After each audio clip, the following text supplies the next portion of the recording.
The liquid hit her face before she heard him scream. Natalie Morgan thought she was coming home to her husband that October night. Instead, she was walking into an execution. 6 months pregnant, a third-grade teacher, a woman who believed in love and second chances. What she didn't know? Her husband had been planning this for 3 weeks. He'd bought the acid, researched prison sentences, taken out a life insurance policy with her name on it. $500,000 if she died. But Natalie didn't die. And the plastic surgeon who rebuilt her face, he was about to discover something impossible. A birthmark behind her ear, shaped like a crescent moon. The same birthmark his daughter had. The daughter who disappeared 26 years ago. This is a story about survival, about identity, about a woman who lost everything and found something she never knew existed. Her face, her truth, her father. Stay with me. Because what happens next will break your heart and put it back together again. The liquid hit her face before she heard him scream. Natalie Morgan had been reaching for the light switch when the world caught fire. 1 second, she was stepping through her front door after parent-teacher conferences, her hand instinctively moving to her 6-month pregnant belly. The next second, everything became pain. The kind of pain that erases thought, erases identity, erases everything except the biological imperative to survive. She opened her mouth to scream, but the sound stuck in her throat. The burning intensified. Her face felt like it was melting off her skull. She fell to her knees, hands moving toward her face, then stopping. Some animal instinct told her not to touch it. "Blake?" The word came out, strangled. "Blake, what did you do?" Her husband stood in the darkened kitchen, a bottle dangling from his right hand. In the dim light from the street lamp outside, she could see his face. He looked surprised, like he had not expected this result, like he had thrown water and gotten fire instead. "You ruined everything," he said. His voice was flat, empty. "You had to ask questions. You had to look at the accounts. You could not just leave it alone." Natalie tried to stand. Her legs would not cooperate. The burning spread across her cheeks, her forehead, her nose. She could smell something chemical, and underneath it, something worse. Flesh. Her baby kicked. Hard. The kick jolted her back into her body. She was not just Natalie anymore. She was also someone's mother. And mothers do not give up. She started crawling toward the door she had just entered. 5 feet away, might as well have been 5 miles. Every movement sent fresh waves of agony across her face. Behind her, Blake still stood frozen. He watched her crawl. He did not move to help. He did not move to stop her. He just watched. "Blake," she gasped. "Hospital. Please." He dropped the bottle. It shattered on the kitchen tile. Then he turned and walked toward the back door. She heard it open. Close. His car starting in the driveway. He was leaving her. Natalie reached the front door and pulled herself up using the door frame. Her vision was starting to blur. She could not tell if it was from tears or from the acid. She fumbled with the handle and stumbled onto the front porch. The October night air hit her face and she screamed. The sound that came out of her was not human. It was pure animal agony. The kind of sound that makes neighbors wake up and know something is terribly wrong. Mrs. Davidson from next door appeared on her own front porch in a bathrobe.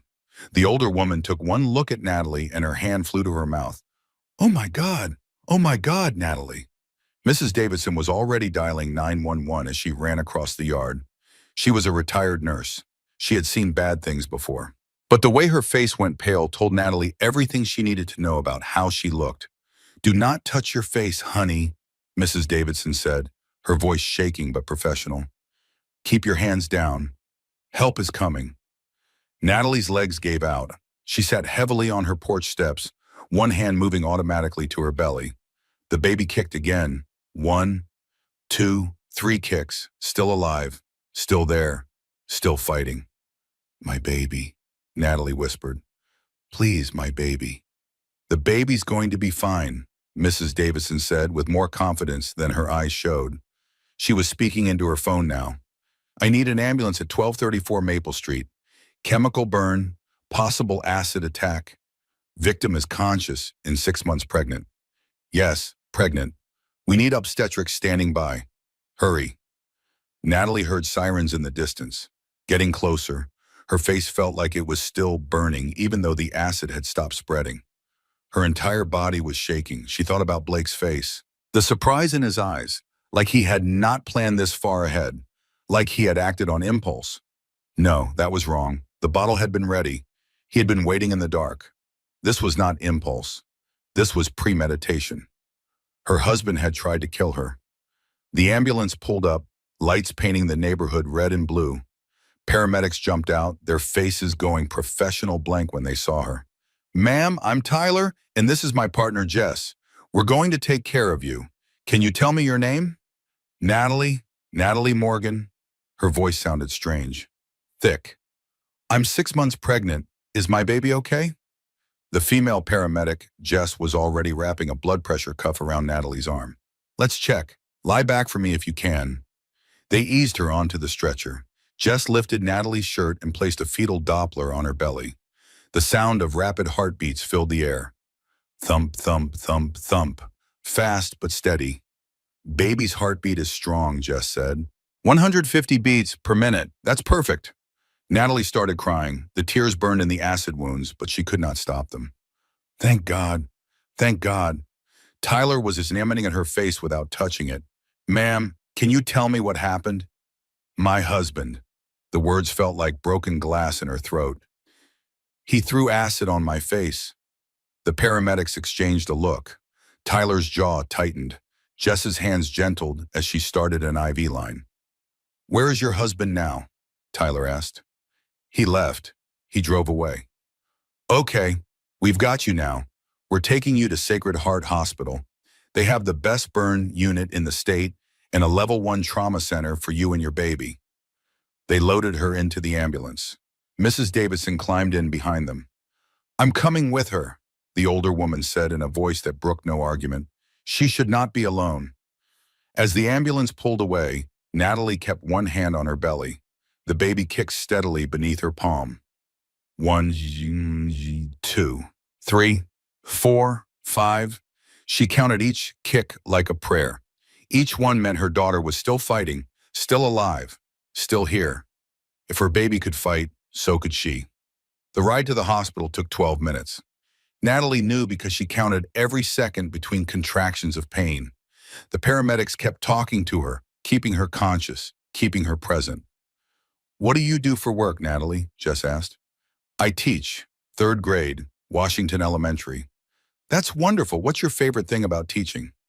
Natalie knew what Jess was doing, keeping her mind engaged, keeping her from going into shock. She played along. "The moment when something clicks," she said. "When a kid who has been struggling suddenly gets it. Their whole face lights up." "I bet you're a great teacher." "I try." The ambulance pulled into the hospital bay. The doors flew open and Natalie was wheeled into a trauma room that was already set up and waiting. Nurses swarmed around her. Doctors appeared, everyone moving with practiced efficiency. A tall man in scrubs stepped forward. He had silver hair and kind eyes behind wire-rimmed glasses. He looked at Natalie's face with a clinical assessment that somehow felt gentle. "Hello, Natalie. I'm Dr. James Sinclair. I'm a plastic surgeon specializing in facial trauma reconstruction. I'm going to be taking care of you tonight. Can you tell me on a scale of 1 to 10 how much pain you're in?" 15, Natalie said. "Okay, we're going to give you something for that right now, but first I need to examine the burns and make sure the baby is stable. Is that all right?" Natalie nodded. Dr. Sinclair bent close, examining her face from multiple angles. His expression never changed, but she saw something flicker in his eyes. Concern. Maybe anger at whoever had done this. "The acid has caused 2nd and 3rd degree burns across approximately 60% of your facial surface area," he said quietly. "Your eyes appear intact. Your airway is not compromised. These are both very good signs."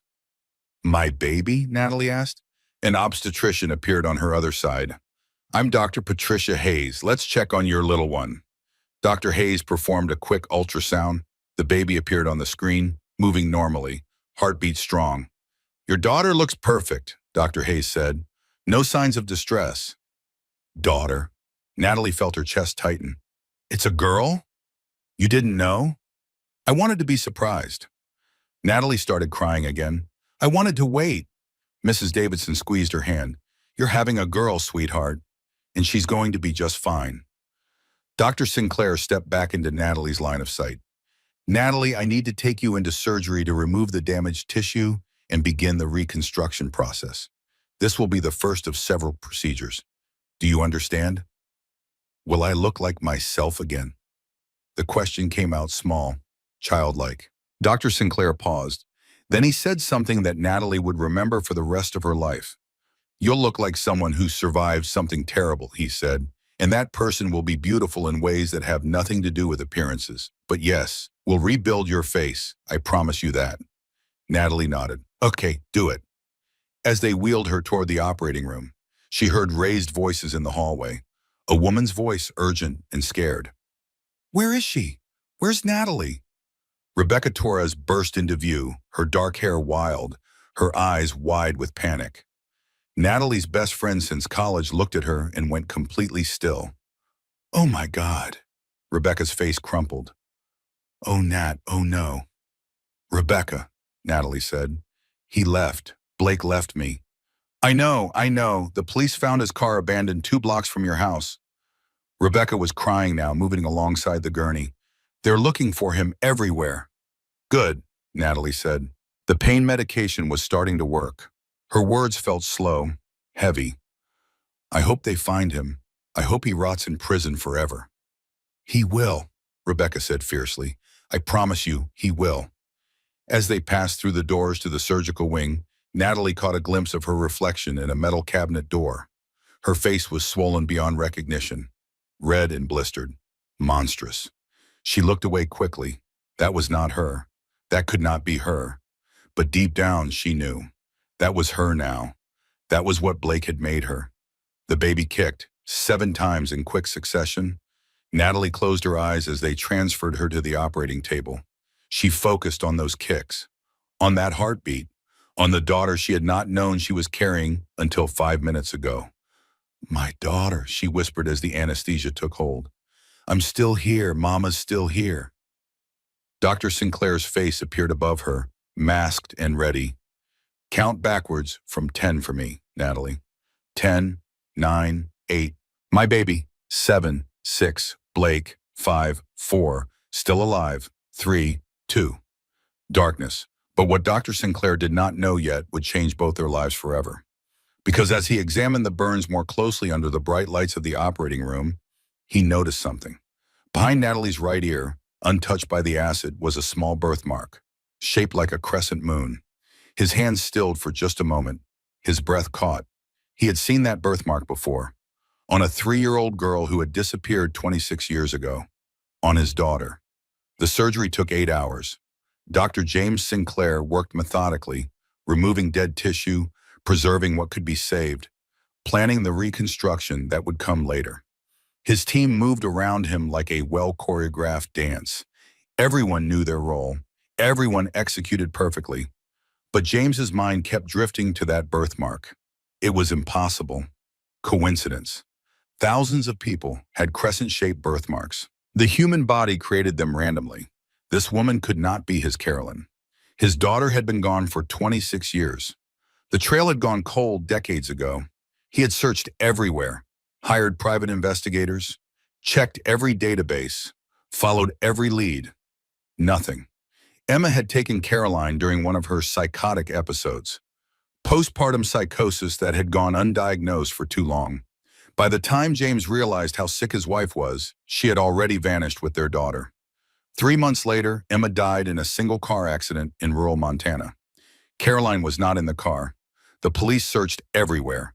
Foster system, hospitals, morgues. A 3-year-old girl had simply disappeared into thin air.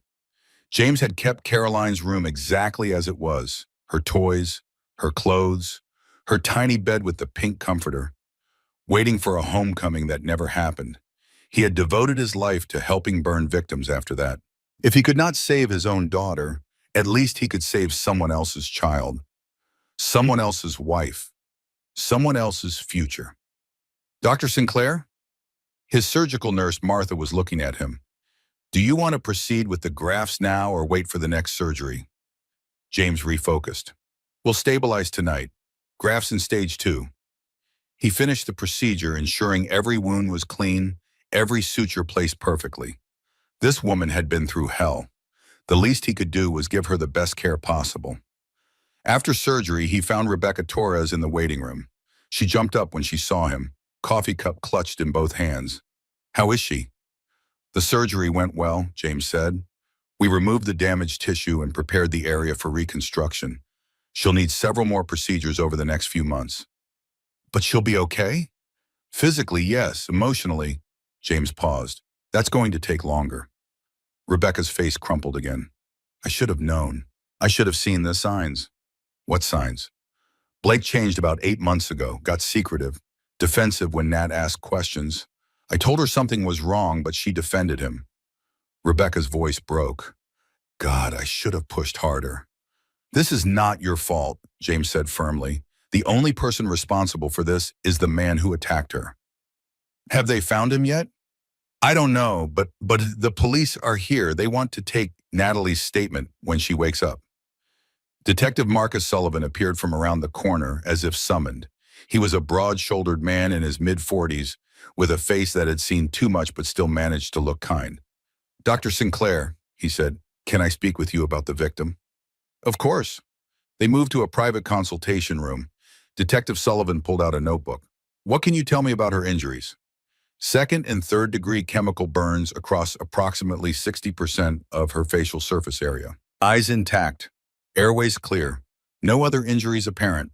Fetus is healthy and showing no distress." "Fetus? She's 6 months pregnant." Detective Sullivan's jaw tightened. He attacked a pregnant woman. "Yes." The detective wrote something down with more force than necessary. "We found Blake Warren's car 2 blocks from the scene. Keys still in the ignition. Driver's door open. He fled on foot." "Any idea where he went?" "Not yet, but we found his laptop in the car. He apparently forgot it in his rush to leave." Detective Sullivan's expression turned grim. "Do you want to know what we found on that laptop?" James nodded. Gambling websites, dozens of them. Chat logs with loan sharks. He owed $60,000. James felt his stomach drop. Did Natalie know? According to her bank statements, their joint savings account was empty 3 weeks ago. Every penny, and he took out a second mortgage on their house without her knowledge, forged her signature. That's fraud. That's the least of his problems. We also found text messages. The detective pulled out his phone and read aloud. "From a woman named Vanessa Cole. She works at the same financial consulting firm as Blake. The messages go back 8 months. They're having an affair." 8 months. Natalie's entire pregnancy. "Does Natalie know?" James asked. "We'll have to tell her when she wakes up." James thought about the woman on his operating table.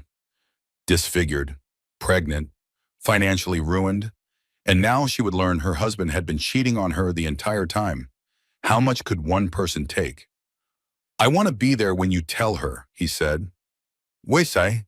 James hesitated. Then he said, "Because nobody should hear news like that alone." Detective Sullivan studied him for a moment. Then he nodded. "All right, I'll let you know when she's conscious."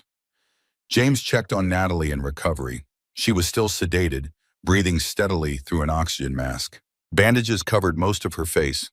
Only her eyes and mouth were visible. He looked at her chart. Age 29. Born June 1996. No listed family. Emergency contact was Rebecca Torres, friend. No parents, no siblings, no one. Just like Caroline would be now.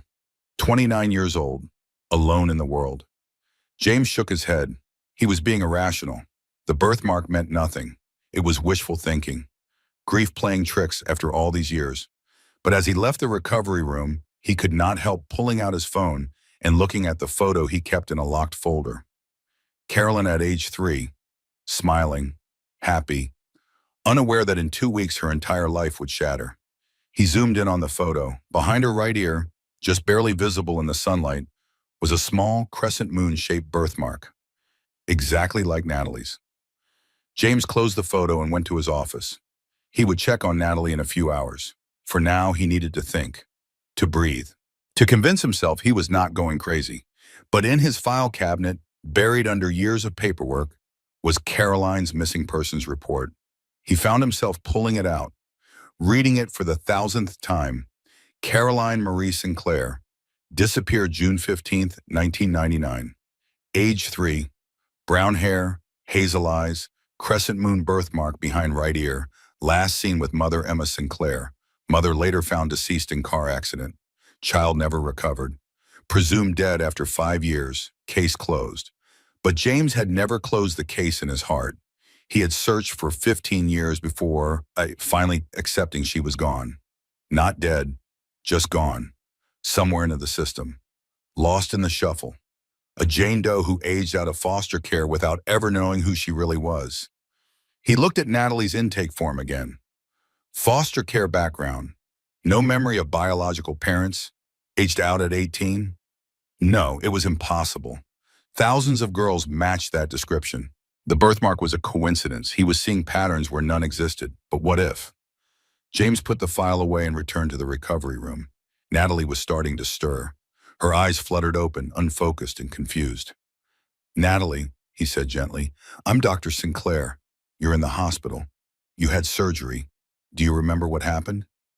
Her eyes found his face. For a moment they were blank. Then memory returned and her whole body tensed. Blake, she whispered. He threw acid. Yes, but you're safe now. The surgery went well. My baby?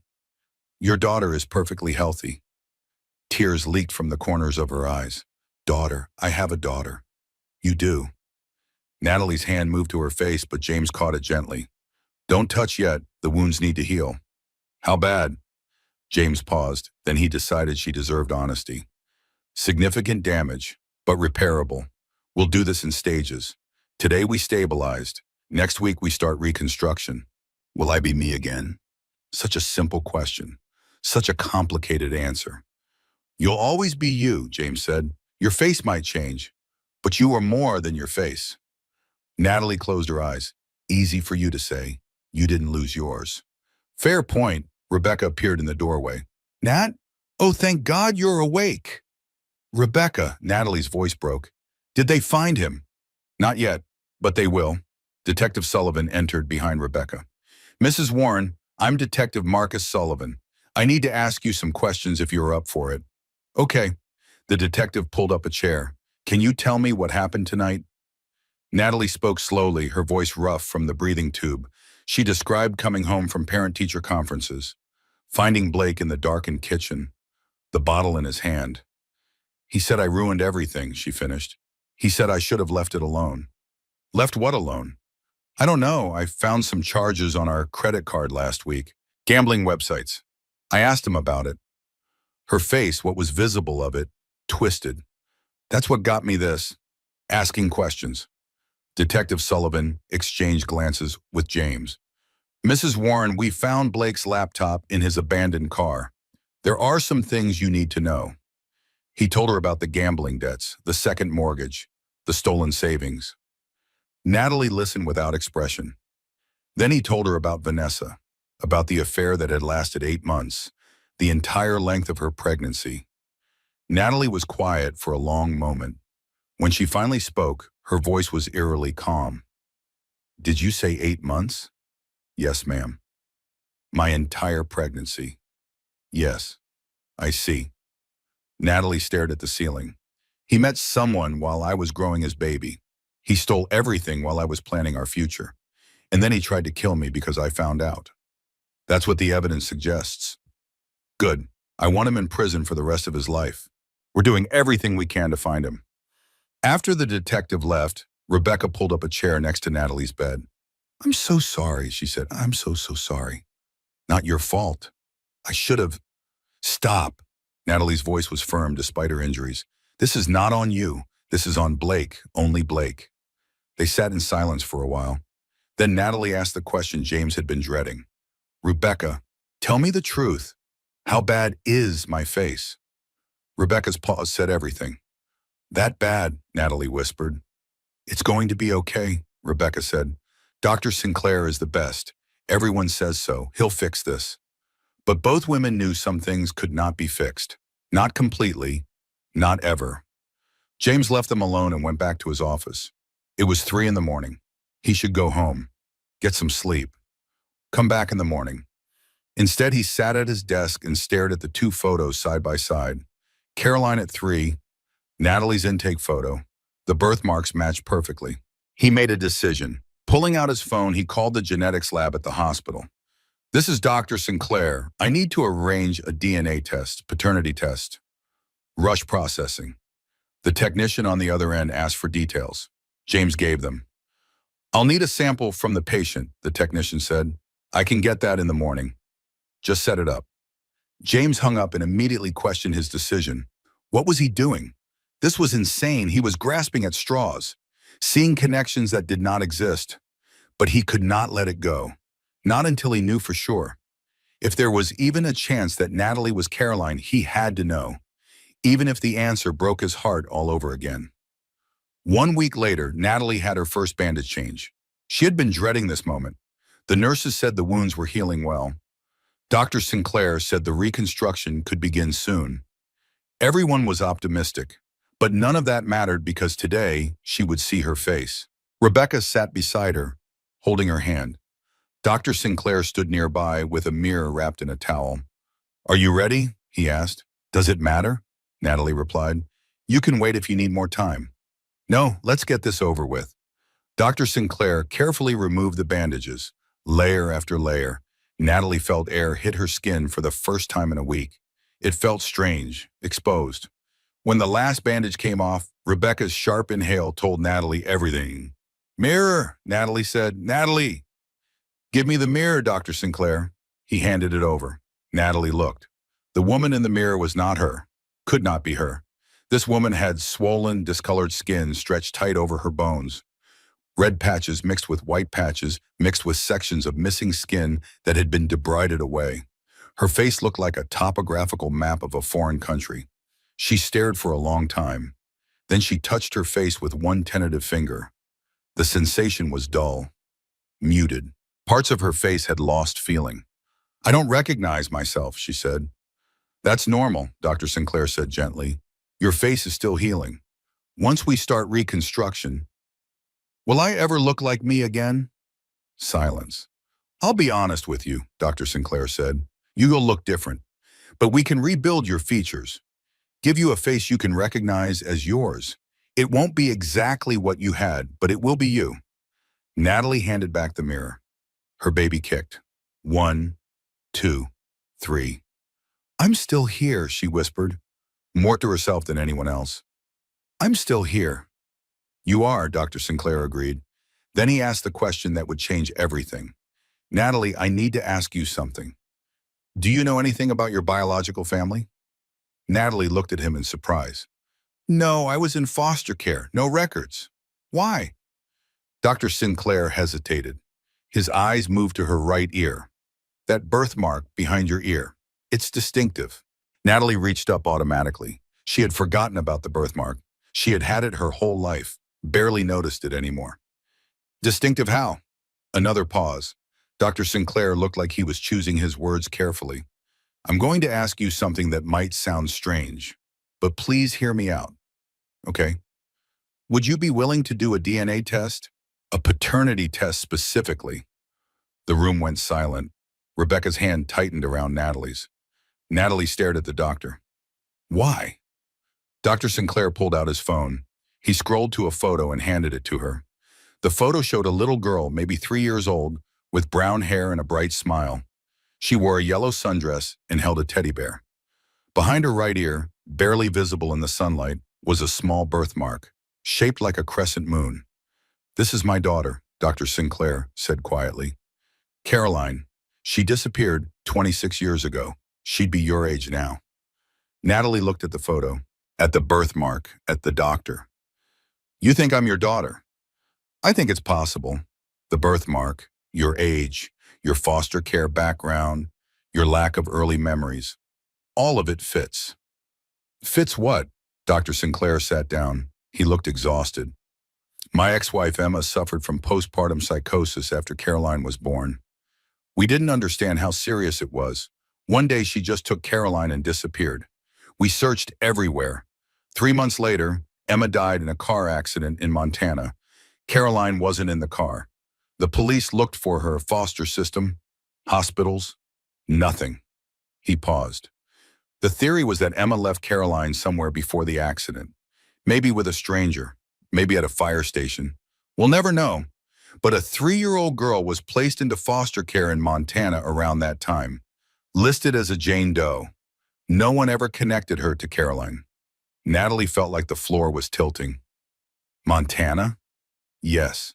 Does that mean something? My first memory is being in a foster home in Billings. I was maybe 3 or 4. I don't remember anything before that. Rebecca's hand was trembling now. Nat, oh my God, Nat. How would we know for sure? Natalie asked. DNA test, paternity test. If you're Caroline, it'll be definitive. Natalie looked at the photo again, at the little girl who might be her, at the teddy bear she did not remember, at the smile that felt like it belonged to someone else. What if I'm not? Then I've made a fool of myself and I apologize for putting you through this. What if I am? Dr. Sinclair's voice broke slightly. Then I've found my daughter after 26 years. Natalie handed back the phone. Her mind was spinning. Her face hurt. Her baby was kicking. And now this. Okay, she said. Do the test. Are you sure? Why not? This week can't get any stranger. Dr. Sinclair smiled slightly. It was the first time Natalie had seen him smile. I'll arrange it this afternoon. After he left, Rebecca turned to Natalie with wide eyes. What if it's true, she whispered. Then I had a father this whole time, and I didn't know. A father who's been looking for you. Or maybe it's just a weird coincidence, and I'm getting my hopes up for nothing. Natalie closed her eyes. I can't think about this right now. I have too much else to deal with. But she could not stop thinking about it. That night, alone in her hospital room, she stared at the ceiling and tried to remember anything from before age 4. There were fragments, a woman singing, the smell of lavender, a blue blanket. But that was it. Nothing concrete, nothing she could grasp. If she was Caroline Sinclair, she had lost 26 years with her father. 26 years of family, of belonging, of having someone who was hers. If she was not Caroline Sinclair, she was just a foster kid who had gotten unlucky twice. Once when her real family abandoned her. Once when her husband tried to kill her.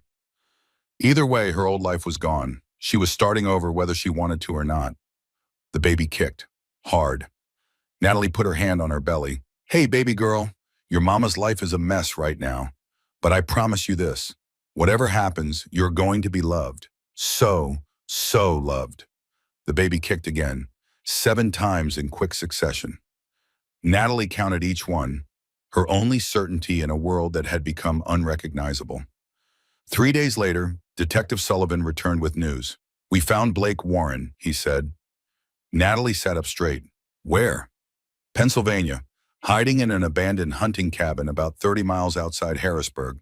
Pennsylvania State Police took him into custody this morning. Is he coming back here? Yes, we're extraditing him for attempted murder. The DA wants him here for trial. Natalie felt a strange mix of relief and rage. Relief that he was caught. Rage that he had run in the first place. Did he say anything?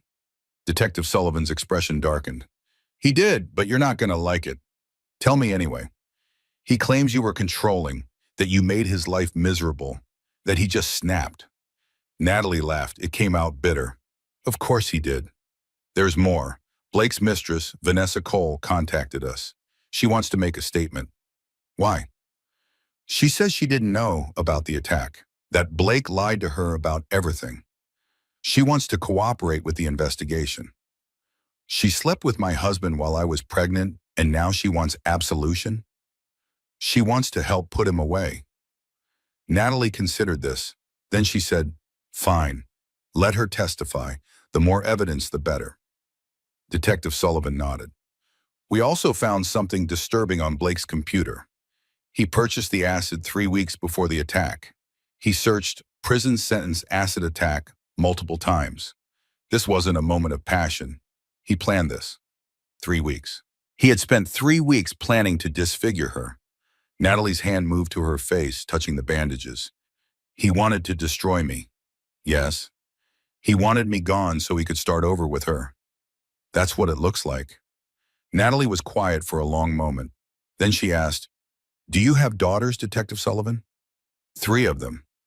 Then you understand why I need to see this through, why I need him in prison for the rest of his life. I understand completely.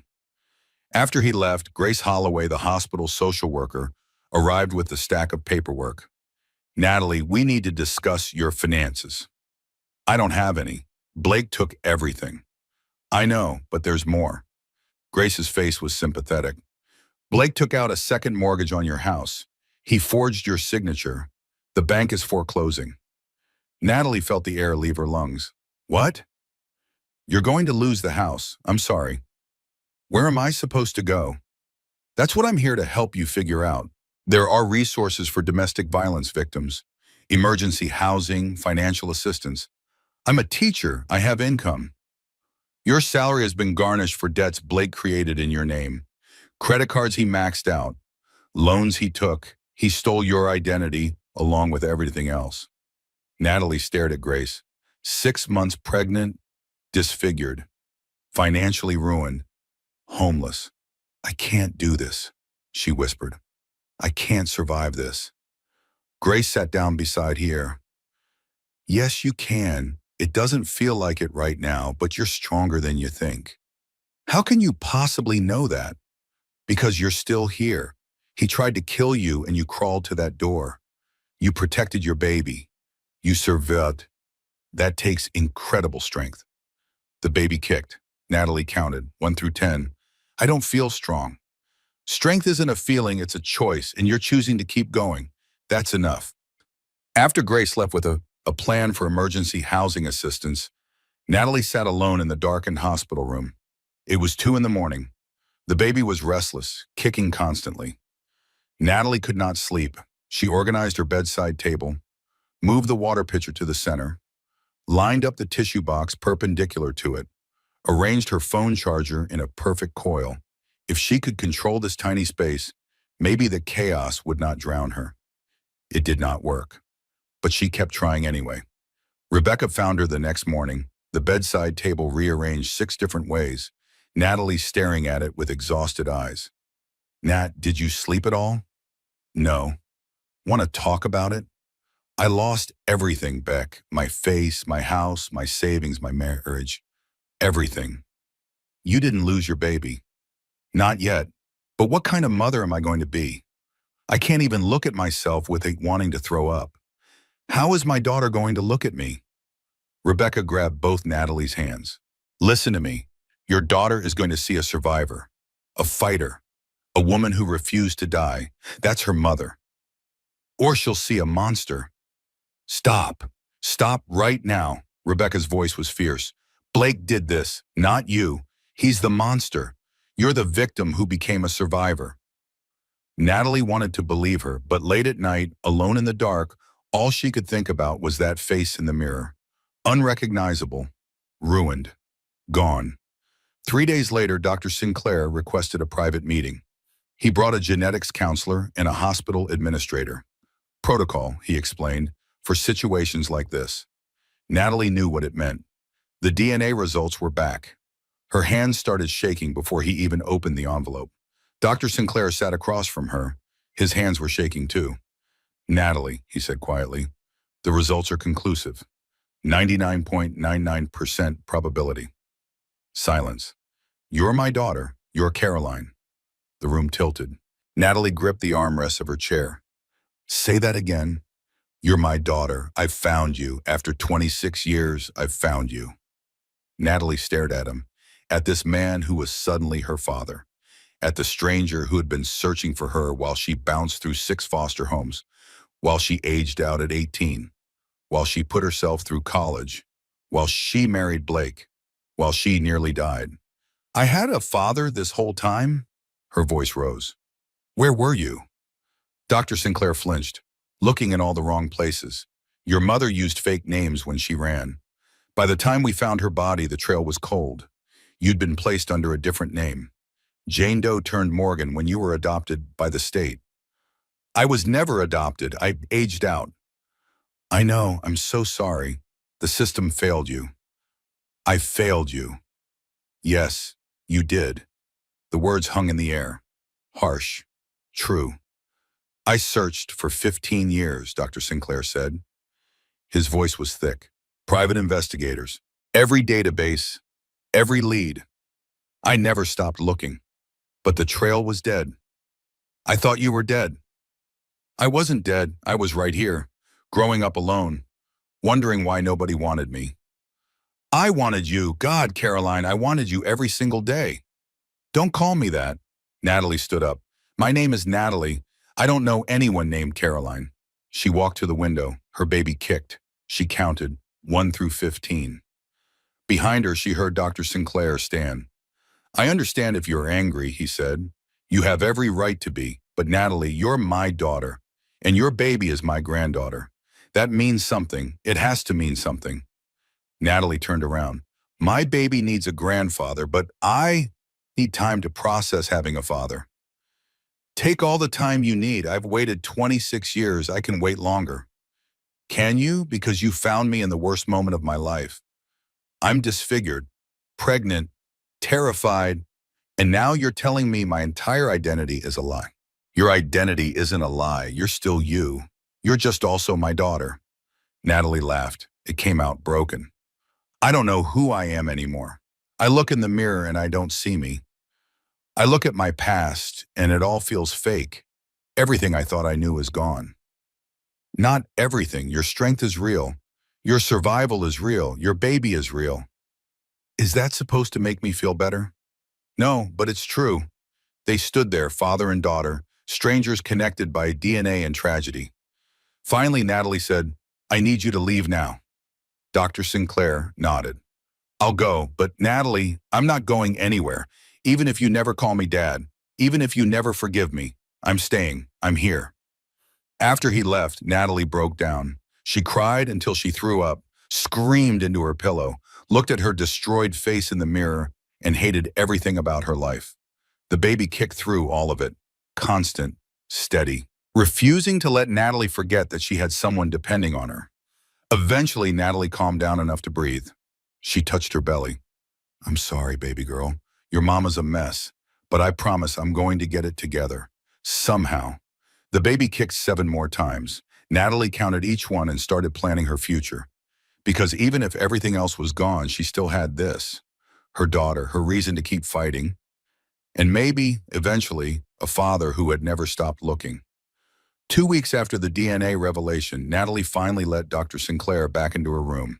He entered carefully, like approaching a wounded animal, which Natalie supposed was accurate. Thank you for seeing me, he said.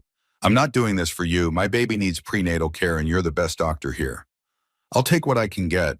He examined her face, his touch clinical and gentle. The wounds were healing well, no infection, swelling going down. In another week, they could start reconstruction. Your recovery is going better than expected, he said. Great, will I look human again? Natalie, sorry, that was unfair. She took a breath.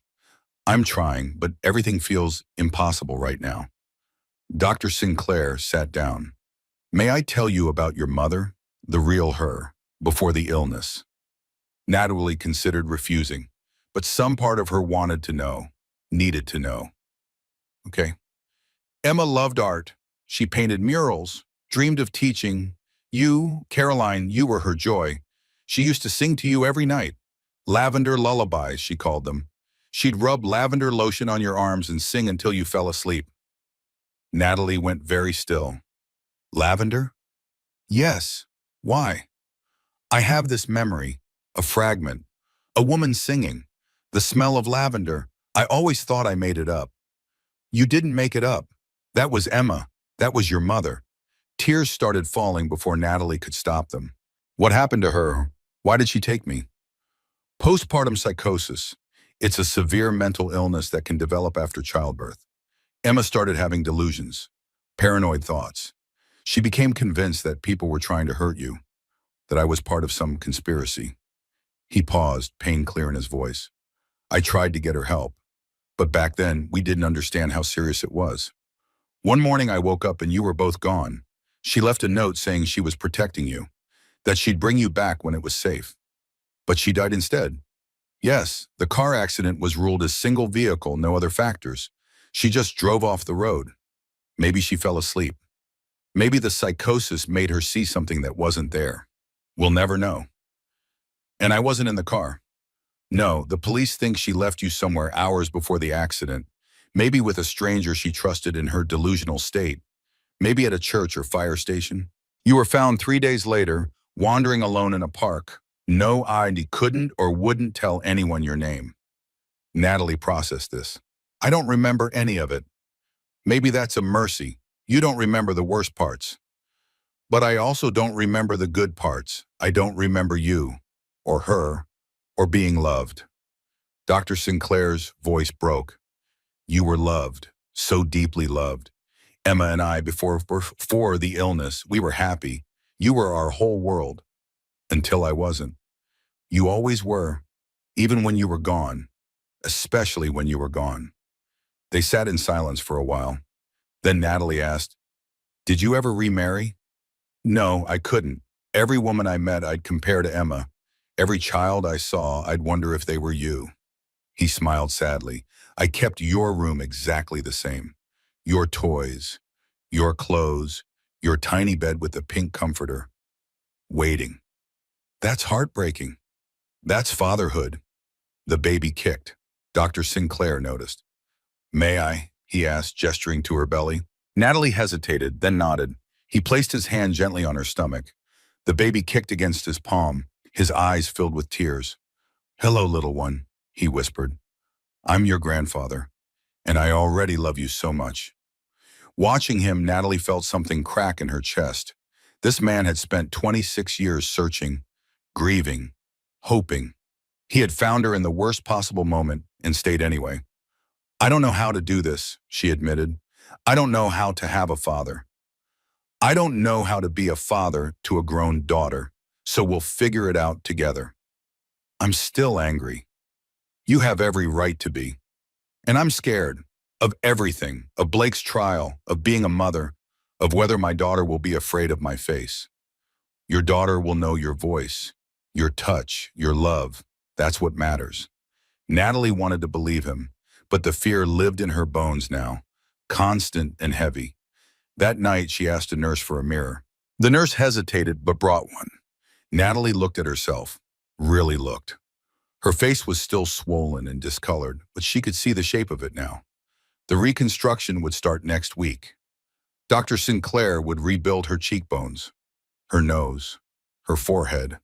She would have a new face, different from before, different from Blake's handiwork, something in between. She touched her reflection. The glass was cold against her fingertip. Hello, she whispered. I don't know you yet, but I'm trying to meet you. It was not much, but it was a start. The next morning, Detective Sullivan arrived with unexpected news. Vanessa Cole is here. She wants to see you. Natalie's first instinct was to refuse, but curiosity won. Fine, 5 minutes. Vanessa Cole was 28, blonde, and looked like she had not slept in weeks. Her eyes were red and swollen. When she saw Natalie's bandaged face, she gasped. Oh my God. Yeah, Natalie's voice was flat. That's what your boyfriend did to me. He's not my boyfriend. He was never my boyfriend. Vanessa sat down heavily. I thought he loved me. I thought his wife was the problem. He said you were controlling, unstable, that you threatened suicide if he left. That's a lie. I know that now, but he was convincing. He showed me texts he claimed were from you, called you crazy, made me feel like I was saving him. Natalie felt her anger building. And you believed him? Yes, I'm ashamed of that, but yes. Why are you here? Vanessa pulled a folder from her bag. Because I realized I was part of something terrible, and I need to make it right. She handed Natalie the folder. Inside were financial records, bank statements, emails, and a life insurance policy. Natalie's blood went cold as she read. Policyholder, Blake Warren, insured, Natalie Warren, benefit, $500,000. Beneficiary, Blake Warren. He was going to kill me anyway, Natalie whispered. That's what I think. The acid was just his weapon of choice. If you died from the attack, he'd get $500,000. Vanessa's voice shook, and I gave him the name of a chemical supply warehouse when he said he needed industrial strength cleaners for his office. You didn't know. That doesn't make me less responsible. Natalie looked at this woman, this other woman her husband had manipulated and used, and despite everything, she felt a strange kinship. He played us both, Natalie said. Yes. You thought you were in love with him. I thought a lot of stupid things. Are you testifying against him? If you want me to, the prosecutor says my testimony about the affair and the financial records will help establish motive and premeditation. Natalie considered. Then she said, testify. Show everyone who Blake Warren really is. After Vanessa left, Rebecca arrived with coffee and determination. You met with her? Rebecca asked. Yeah. And Blake lied to everyone. He isolated me. He manipulated her. He planned to kill me for insurance money. Natalie laughed bitterly. I was worth more dead than alive. Don't say that. It's true, $500,000. That was my value to buy him. Your value to him is meaningless. Your value is what you decide it is. Natalie touched her bandaged face. What if I can't decide? What if I look in the mirror and I still don't know who I am? Then I'll remind you every day. You're Natalie. You're a teacher. You're going to be an amazing mother. You're my best friend. You're a survivor. And apparently you're also Caroline Sinclair. I don't know how to be all those people. One day at a time, one breath at a time. The baby kicked. Natalie counted 1 through 20. She's active today, Rebecca said. She's always active. I think she knows things are chaotic out here. Have you thought about names? Not yet. I can't think about that until I know we're both going to be okay. You're going to be okay. How can you possibly know that? Rebecca grabbed Natalie's hand. Because I've known you for 10 years and you've never given up on anything. Not college, not your teaching career, not your students, and you're not giving up now. Natalie wanted to believe her, but belief felt like too much effort. That night, alone again, Natalie found herself thinking about Caroline, the little girl in the yellow sundress, the one who was loved and then lost. She had been that little girl. She just did not remember. What would her life have been like if Emma had not gotten sick? If Dr. Sinclair had found her? If she had grown up with a father who loved her? Different. Completely different. Better? Maybe. Maybe not. She would never know. All she had was now, this moment, this broken body, this complicated future. She placed both hands on her belly. Your name is going to be Caroline, she said to her daughter. Caroline Hope, after the little girl I used to be. And hope because that's what we need right now. The baby kicked in response, 7 times. Natalie counted each one and decided that was answer enough. Tomorrow, reconstruction would begin. Dr. Sinclair would start rebuilding her face. And maybe, while he rebuilt her outside, Natalie could figure out how to rebuild her inside. One surgery at a time, one day at a time, one kick at a time. The second surgery was scheduled for early morning. Natalie woke at 5, unable to sleep, counting her baby's kicks like a meditation. 37 kicks before the nurse came in. Each one a reminder that life continued even when everything fell apart. Dr. Sinclair arrived at 6. He was wearing surgical scrubs and an expression that was equal parts professional and paternal. How are you feeling? And he asked. Terrified. That's honest. Good. What if it doesn't work? It will work. I've done this procedure hundreds of times. Not on your daughter, he paused. No, not on my daughter. Do you want me to recuse myself? I can have Dr. Mitchell take over. Natalie considered it, then shook her head. No, I want you. Why? Because you're the best, and because I need to start trusting someone. Something shifted in Dr. Sinclair's face. Gratitude, relief. I won't let you down, he said. The surgery took 6 hours.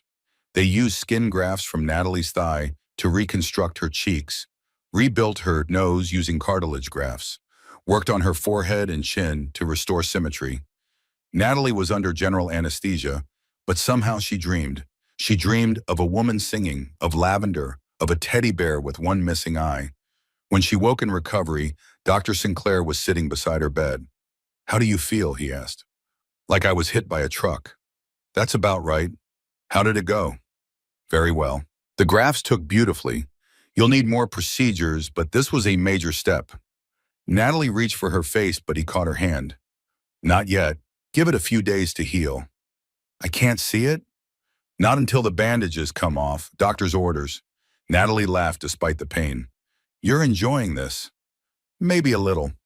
Rebecca arrived an hour later with flowers and gossip from Natalie's school. The other teachers were asking about her. The principal sent a care package. Her students made get well cards. One card in particular made Natalie cry. It was from Sophia Martinez, a quiet third grader who struggled with reading. Dear Miss Morgan, I miss you. Mr. Henderson is nice, but he doesn't explain things like you do. I hope you come back soon. Love, Sophia. Below the words was a drawing of a woman with a big smile and hearts around her head. She drew you, Rebecca said gently. She drew who I used to be. She drew her teacher. That hasn't changed. Meanwhile, in Pennsylvania, Blake Warren was being transported back to face charges.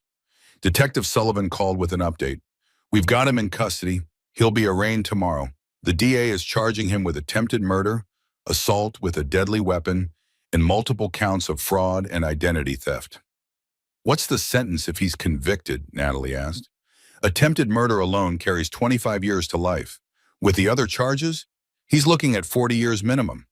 Good. There's something else. Blake's lawyer is already making noise about a plea deal. Natalie's grip tightened on the phone. What kind of deal? He'd plead guilty to aggravated assault in exchange for a lighter sentence. 10 to 15 years instead of 40. No, absolutely not. I told them you'd say that. But Natalie, if this goes to trial, you'll have to testify. Relive everything. Face him in court. I don't care. He tried to murder me and my baby. He destroyed my face. He stole everything. 10 years isn't enough. Detective Sullivan was quiet for a moment. Then he said, all right, we'll prepare for trial. After the call, Natalie sat with her hands shaking. The thought of seeing Blake again made her physically ill. But the thought of him getting a lighter sentence was worse. She would testify. She would face him. And she would make sure he spent the rest of his life in prison. The next day, Dr. Sinclair brought dinner from a real restaurant. Not hospital food, actual homemade pasta from his kitchen. You cook? Natalie asked, surprised. I learned after Emma died, had to do something with my hands. They ate in comfortable silence. The pasta was good. The company was better. After a while, Dr. Sinclair said, can I tell you a story? Sure. When you were 2, you went through a phase where you only wanted to wear your red rain boots. Every day, even when it wasn't raining, even with dresses. Emma tried to argue, but you'd throw these tiny tantrums until she gave in. Red rain boots? Bright red, with frogs on them. You love those boots more than anything. He smiled at the memory. I have photos somewhere. You at the beach in your rain boots, at the park, at your second birthday party. Red boots in every picture. Natalie tried to imagine it. Failed. I don't remember. I didn't expect you to, but I remember, and I want you to know who you were. Who was I? Strong-willed, stubborn, joyful. You laughed at everything. You made up songs, you collected rocks and insisted they were treasures. His voice grew softer. You were loved, Caroline. Even if you don't remember, you were so loved.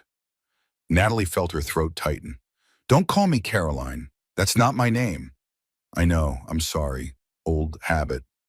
My name is Natalie. I know. They finished eating in silence. Before he left, Dr. Sinclair turned back. I kept everything, he said, your toys, your clothes, your books, even those red rain boots, if you ever want to see them. Why would I want to see them? Because they're yours. They've always been yours. And when you're ready, they'll be waiting. After he left, Natalie lay in the dark, thinking about red rain boots and a little girl who loved them. That girl felt like a stranger. But maybe with time, Natalie could learn to know her. 2 weeks later, the bandages came off. Natalie insisted on being alone for the reveal, just her and a mirror. Dr. Sinclair had protested but eventually agreed.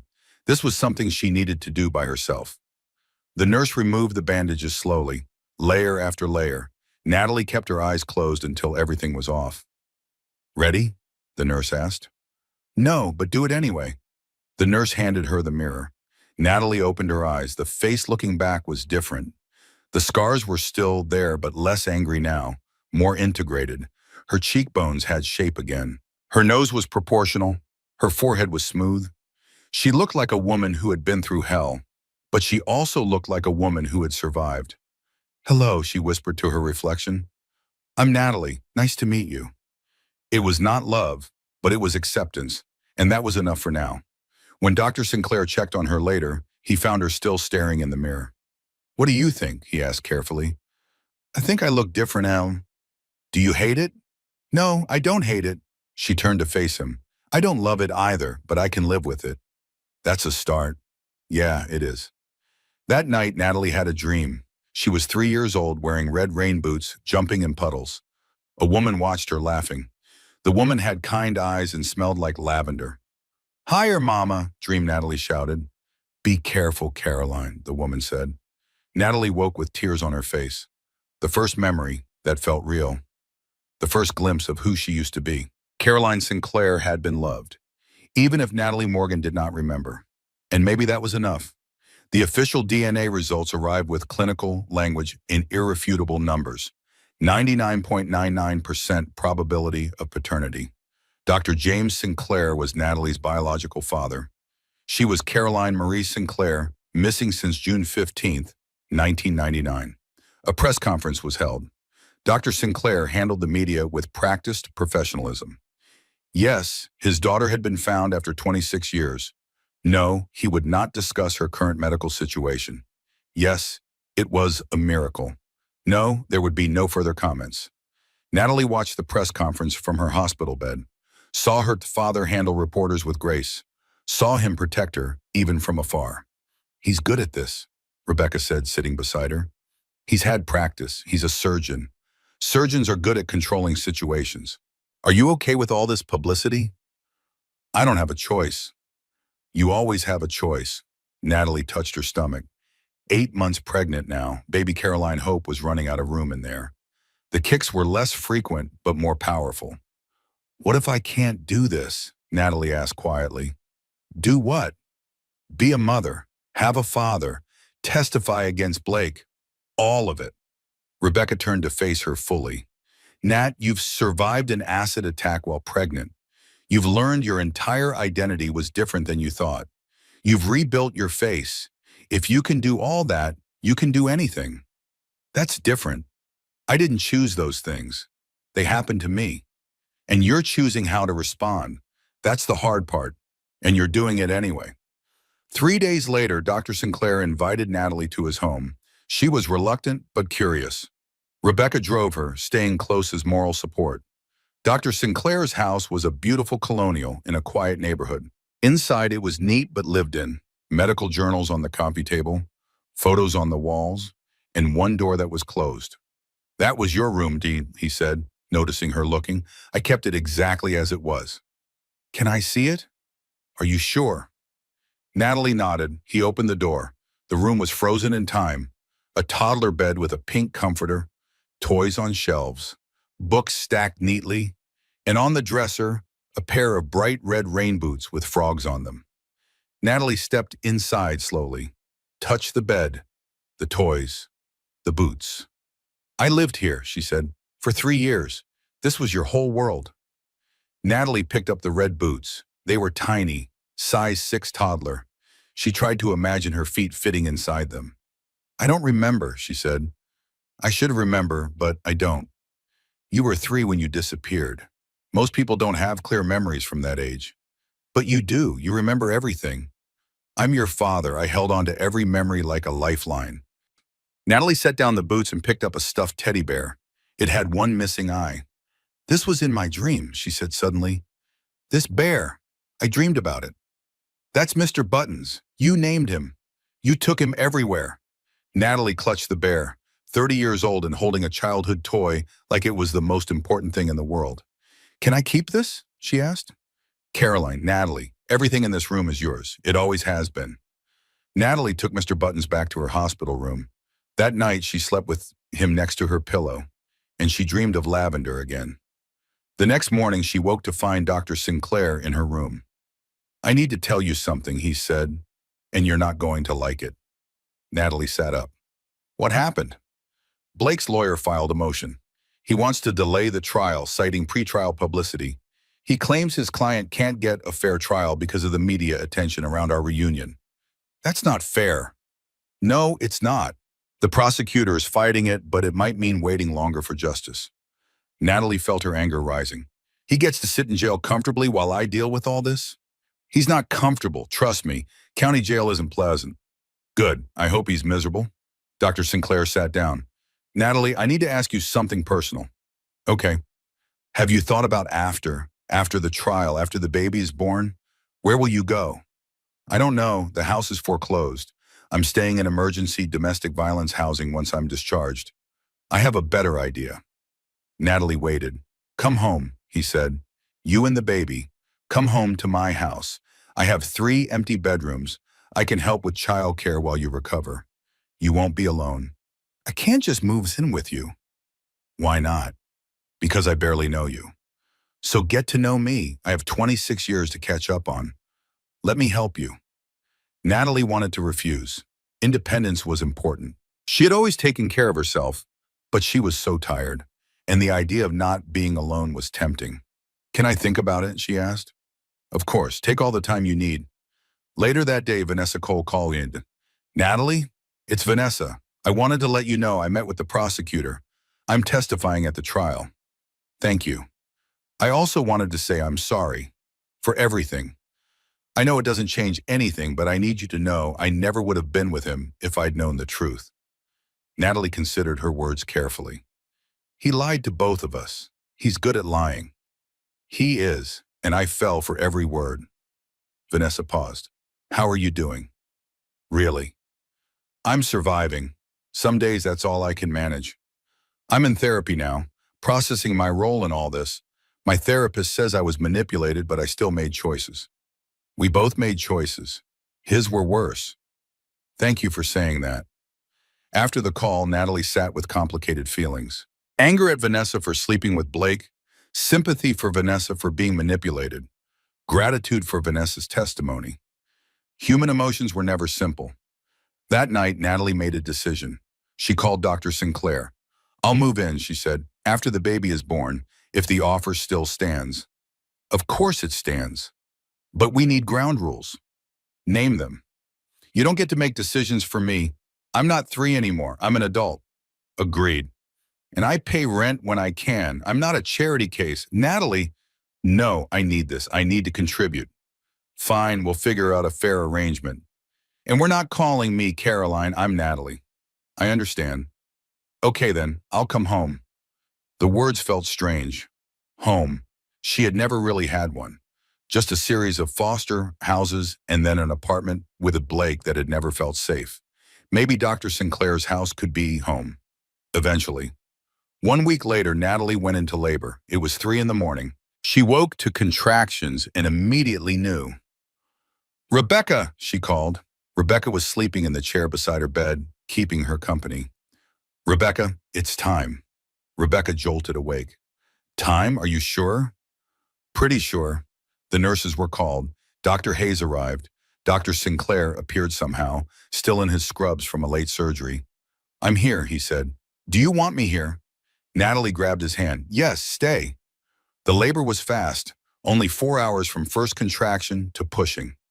Baby Caroline Hope was apparently as stubborn as her mother. The pain was intense, but Natalie barely noticed. All she could think about was meeting her daughter. The baby she had protected through acid and surgery and trauma. The baby who had kicked her way through the worst moments of Natalie's life. One more push, Dr. Hayes said. Natalie pushed with everything she had, and then a cry filled the room, sharp and indignant and absolutely perfect. It's a girl, Dr. Hayes announced. They placed the baby on Natalie's chest. She was tiny and red and screaming her displeasure at the world. Hello, Caroline Hope, Natalie whispered.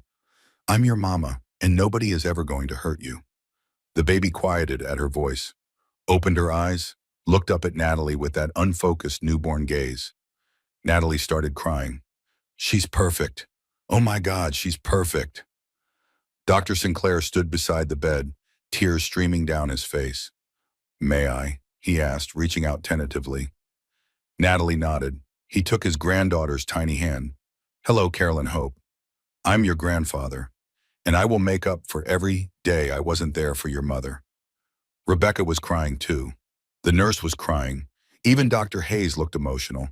7 pounds, 3 ounces, the nurse announced. 20 inches long, completely healthy. Natalie could not stop staring at her daughter, this tiny human she had created, this miracle. "I did it," she whispered. "We did it, baby girl. We survived." 3 days later, Natalie and baby Caroline Hope were discharged from the hospital. Dr. Sinclair drove them to his house, to their new home. He had converted his home office into a nursery, a crib with a mobile, a changing table, a rocking chair by the window. Natalie stood in the doorway, holding her daughter, looking at the room her father had created. "You did all this?" she asked. "I had help." Rebecca picked out the mobile. The hospital social worker recommended the chair. "But yes, I put it together." "Why?" He looked at her like the answer was obvious. "Because you're my daughter, and she's my granddaughter, and I've waited 26 years to have family back in this house." Natalie felt something break open in her chest, not pain, something gentler. "Thank you," she whispered, "for everything." "You don't have to thank me." "Yes, I do."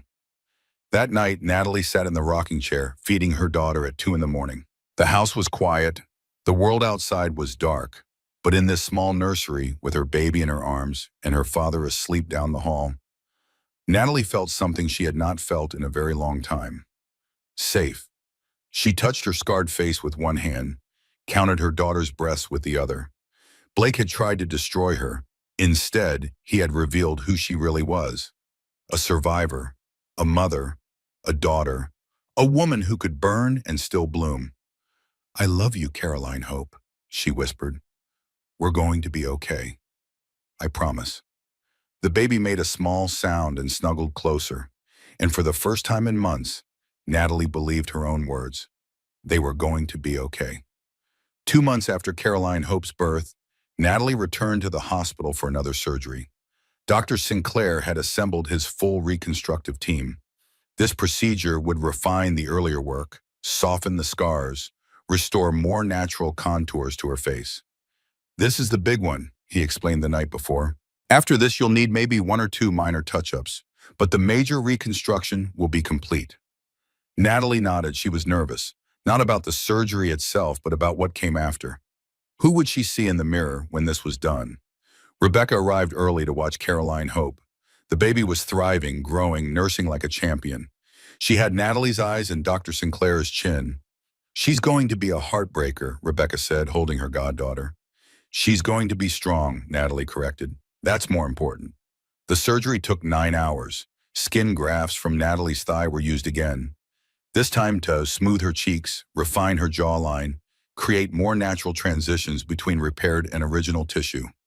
Dr. Sinclair worked with precision and care. Every suture was perfect, every placement deliberate. This was his daughter. He would accept nothing less than his absolute best work. When Natalie woke in recovery, the first thing she felt was pain. The second was relief that it was over. "How did it go?" she asked groggily. "Perfect," Dr. Sinclair said. "The grafts look beautiful. Your face is going to heal wonderfully." "When can I see?" 2 weeks. We need to let the swelling go down and the grafts integrate fully." Natalie groaned. 2 more weeks of bandages. 2 more weeks of healing. During her recovery, Natalie's school called. Principal Martinez wanted to know if she planned to return to teaching. "I don't know," Natalie admitted. "I want to, but I'm not sure if I can." "Because of your face?" the principal asked gently. "Because of everything. My face, my baby, the trial coming up. I'm barely holding it together." "The kids miss you. They ask about you every day." That made Natalie cry. "They do?" "Of course they do. You're a wonderful teacher. And these kids, they don't care about scars. They care about whether you believe in them." "I need more time." "Take all the time you need. Your position will be here when you're ready." 1 week into recovery, Detective Sullivan called. We have a trial date, 3 months from now, January 15th. Natalie's stomach dropped. That's soon. The DA wants to move quickly. Blake's lawyer keeps filing motions trying to delay. We want to shut that down. What do I need to do? Prepare to testify, man. The prosecutor will work with you on your statement. And Natalie, this is going to be hard. Blake will be in the courtroom. His lawyer will cross-examine you. It's going to feel invasive. I don't care. I want him in prison. Good. That's the attitude we need. After the call, Natalie sat with Caroline Hope in her arms. The baby was sleeping, her tiny fists curled against Natalie's chest. Your daddy is a bad man, Natalie whispered. But you're never going to know him. I promise you that. Dr. Sinclair found her an hour later, still sitting in the same position. Want to talk about it? He asked. The trial is in 3 months. I know. Detective Sullivan called me too. I have to testify. I know. I have to see him again. I'll be there with you in the courtroom. You won't be alone. Natalie looked up at her father. Why are you being so good to me? Because I'm your father. This is what fathers do. You missed 26 years. You don't owe me anything. I owe you everything. 26 years of birthday parties, school plays, teaching you to drive, helping with homework, walking you down the aisle. His voice cracked. I missed all of it. So if I can be here for this, I'm going to be here. Natalie felt tears spilling over. I'm scared. Of the trial. Of everything. Of failing Caroline. Of Blake getting out someday. Of never feeling normal again. Dr. Sinclair sat beside her. Can I tell you something my father told me when I was in medical school? Okay. I was terrified of my first surgery, absolutely convinced I'd mess it up. My father said, James, courage isn't the absence of fear. It's doing the right thing even when you're terrified. You're terrified, but you're still showing up. That's courage. It doesn't feel like courage. It feels like survival. Sometimes they're the same thing. 2 weeks after surgery, the bandages came off. Natalie insisted on privacy again, just her and the mirror. The nurse removed the gauze slowly. Natalie kept her eyes closed until it was done. Ready? The nurse asked. No, but give me the mirror anyway. She opened her eyes. The woman in the mirror was not the old Natalie, but she was not the monster from the hospital either. She was someone new, someone who had been broken and rebuilt. Her face had scars, yes. They would always be there, but they were softer now, integrated. Part of her story rather than the whole story. Her cheekbones had shape. Her nose was proportional. Her eyes, unchanged by the acid, looked back at her with something that might eventually become pride. Hello, she said to her reflection. I'm Natalie Morgan. No, wait, I'm Caroline Sinclair. No, that's not right either. She paused, tried again. I'm Natalie Sinclair, daughter, mother, teacher, survivor. The name felt right, a blend of who she was and who she had always been. When Dr. Sinclair checked on her, he found her still staring in the mirror. What do you think? He asked. I think I look different. Is that okay? It's more than okay. I look like someone who survived. She turned to face him. I look like me. Dr. Sinclair's eyes filled with tears. You do. You look exactly like you. That night, Natalie requested a meeting with the prosecutor. District Attorney Jennifer Chen arrived with files and determination. Mrs. Warren, Ms. Sinclair, Natalie corrected. I'm going back to my real name, Natalie Sinclair. Ms. Sinclair, let's talk about the trial. Blake's defense team is going to argue temporary insanity. They'll claim he snapped under financial pressure. That's garbage. He bought the acid 3 weeks early. He researched prison sentences. That's premeditation. I agree, and that's what will show the jury. But his lawyer will try to paint you as controlling. They'll say you drove him to it. Natalie felt her anger rise. So I'm on trial too? That's how defense works. They attack the victim to excuse the perpetrator. I need you prepared for that. Tell me what to do. They practiced for hours, question after question. Natalie's answers became smoother, more confident. She learned to stay calm when the prosecutor played defense attorney and attacked her character. Remember, D.A. Chen said at the end, tell the truth, stay factual, don't let them see you cry. Juries reward strength. I can be strong. I know you can. 1 month before the trial, Vanessa Cole requested another meeting. She arrived at Dr. Sinclair's house nervously, clutching her purse. "Thank you for seeing me," she said. "What do you want?" Natalie asked. She was feeding Caroline hope but stayed in the room. "I wanted to tell you I'm testifying, but also I wanted to apologize. Properly. Not just for the affair. For believing his lies about you. For not questioning why a pregnant woman would be as terrible as he claimed." "Why didn't you question it?" "Because I wanted to believe him. Because believing him meant I wasn't a terrible person for being with him." Vanessa's voice shook. "I'm in therapy now, working on why I was so easy to manipulate. My therapist says I have patterns. We all have patterns. Mine almost got you killed." Natalie looked at this woman, Blake's mistress, Blake's other victim. "You gave the prosecutor the life insurance policy information," Natalie said. "That evidence might be what convicts him of premeditated attempted murder instead of just assault." "I hope so. Then we're even." "We're not even. We'll never be even. But I appreciate you saying it." After Vanessa left, Rebecca turned to Natalie. "That was generous of you." "What was?" "Forgiving her." "I didn't forgive her. I just don't have the energy to hate her anymore. Blake's the one who deserves my hate. She's just someone he used. You've changed." "I've had to." The night before the first day of trial, Natalie could not sleep.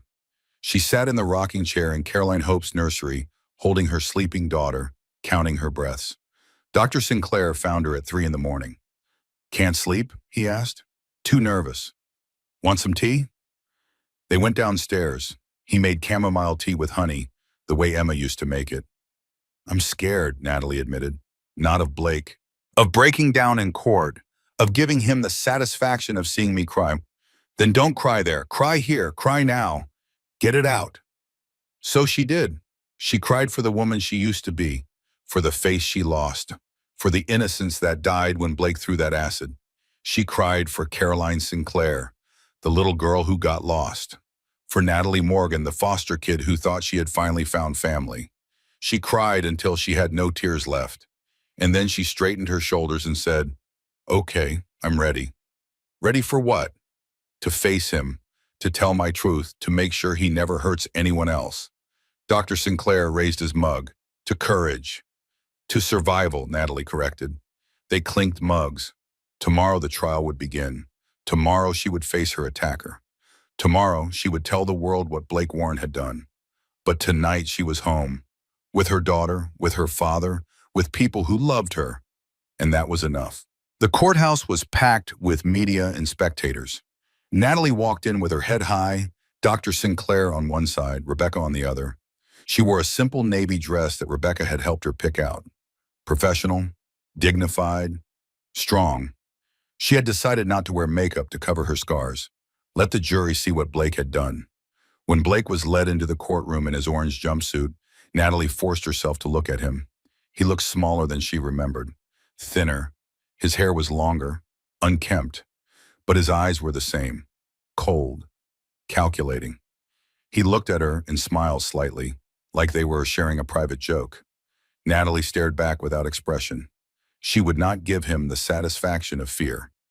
The prosecution's opening statement was powerful. D.A. Chen laid out the evidence methodically. The purchased acid, the insurance policy, the affair, the financial crimes, the premeditation. This was not a crime of passion, she told the jury. This was an execution attempt. Blake Warren planned to murder his pregnant wife for insurance money. When she survived, he fled. That is not the behavior of a man who snapped. That is the behavior of a calculated predator. Blake's lawyer, a slick defense attorney named Robert Morrison, painted a different picture. Blake Warren is a man who made mistakes, bad mistakes. But he is not a monster. He was drowning in debt. His marriage was failing. He felt trapped. In a moment of desperation, he did something terrible. But temporary insanity is real. And that's what we're dealing with here. Natalie wanted to scream, temporary insanity, as if throwing acid on your pregnant wife was just a bad day. The first witness was Mrs. Davidson, the neighbor who had called 911. I heard screaming, she testified. Terrible screaming, I ran outside and saw Natalie on her porch. Her face was— Mrs. Davidson's voice broke. I'm a retired nurse. I've seen a lot, but that was the worst thing I've ever seen. Next came the paramedics who had responded, the emergency room doctors, each one describing the extent of Natalie's injuries in clinical detail. The jury looked horrified. On day 2, Detective Sullivan testified about the investigation. He presented the laptop evidence, the gambling websites, the texts with Vanessa, the searches about acid attacks and prison sentences. This was purchased 3 weeks before the attack, he said, holding up receipts. Industrial-grade sulfuric acid, bought under a false name, hidden in the garage.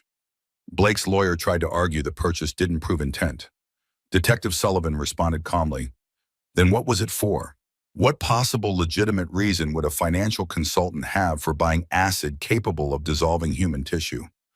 No answer. On day 3, Vanessa Cole took the stand. She was nervous, but composed. She described the affair, the lies Blake had told about Natalie, the financial records she had unknowingly helped him manipulate. He told me she was unstable, Vanessa said, that she threatened to kill herself if he left. He showed me texts supposedly from her. They were vicious, controlling. Were those texts real? Chen asked. No, I later learned he had fabricated them, used a text spoofing app. He wanted me to hate her so I wouldn't question him. Blake's lawyer cross-examined aggressively. Ms. Cole, you were having an affair with a married man.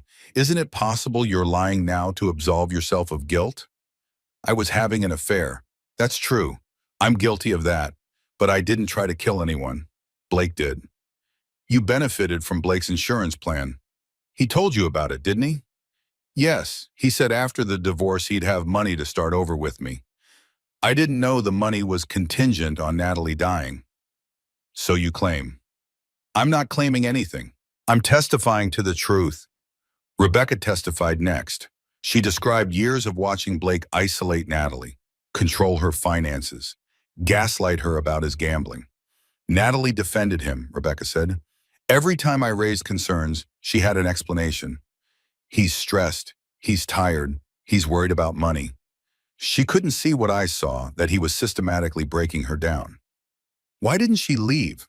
Morrison asked on cross-examination. Because abuse is insidious. It doesn't start with acid, it starts with small things, little criticisms, subtle isolation. By the time it escalates, the victim believes they deserve it.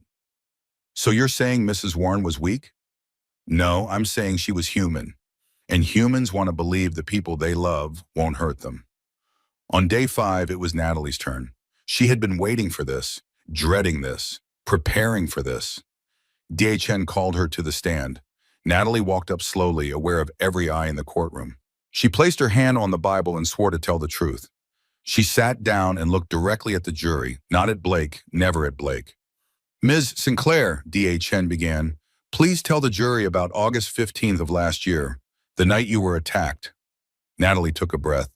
I came home from parent-teacher conferences around 8:30. I was 6 months pregnant, tired, looking forward to putting my feet up. What happened when you entered your home? Blake was standing in the kitchen. The lights were off. I could see him in the darkness. He had a bottle in his hand. Did you recognize what was in the bottle? No, I thought it was water, or maybe alcohol. I asked him what was wrong. What did he say? He said I ruined everything, that I couldn't leave things alone, that I had to ask questions. Natalie's voice remained steady, factual. Then he threw the contents of the bottle at my face. What happened next?